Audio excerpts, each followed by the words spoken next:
great. But it's a tough time. It's early morning till late at night a lot of the time. Yep, sure is.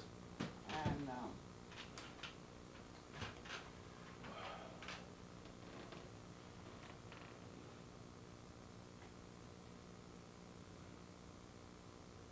yeah, it's a pretty hard business to be in.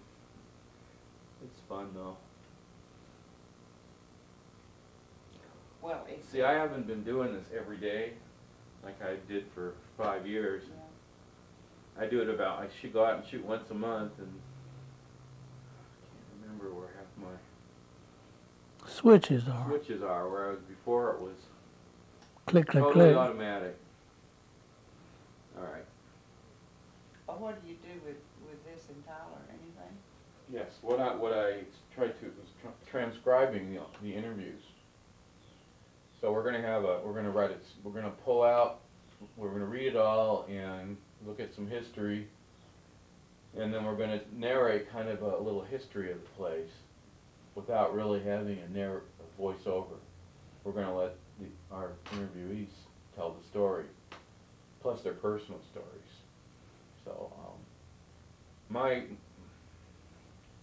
timeline on this is I would like to have this whole project completed and packaged by next year, about this time, just before the Azalea Trail. I'd like to have it available for cost, with the benefits going to the Historical Society for them. So I think people would really like to have a tape. You remember the paper came out with that section? Mm-hmm. Back the history of Tyler. I thought that was real interesting. Not terribly accurate, but very interesting. Really? A lot of It was more Chamber of Commerce. no, that were just The facts were wrong. Historical facts that were wrong. That's terrible. And that from we've heard it from people who.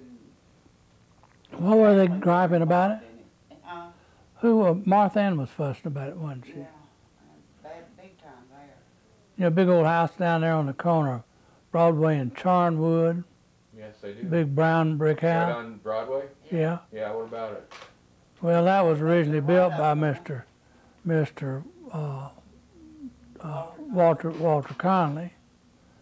A school called Baylor Belton Female Academy in Salado, Texas. And she had graduated from there and become a school teacher. And she was teaching in Belton, and she met my grandfather. Yeah, and he asked her to marry him, and she said she'd be delighted to marry him, but he said, would you marry me and go to England with me? And she said, I'll be delighted to marry you, but I'm not going to England. And so he went back, made arrangements with his folks, and came back and he described it, he migrated. And so he came to Temple, and they were married. And my father was born in Temple, and he was very successful in the cotton business for a long time. He and a man named Archie Lochbeach had the first compress in that area, and they did real good. Let me ask you a question about that. You're saying that was the first mechanical compress? Or? Yeah. It shrunk the size of a bale by about half. They put a bale of cotton in it, and it squeezed it up real tight, and put metal bands around the outside of it, and it made them ship a lot better.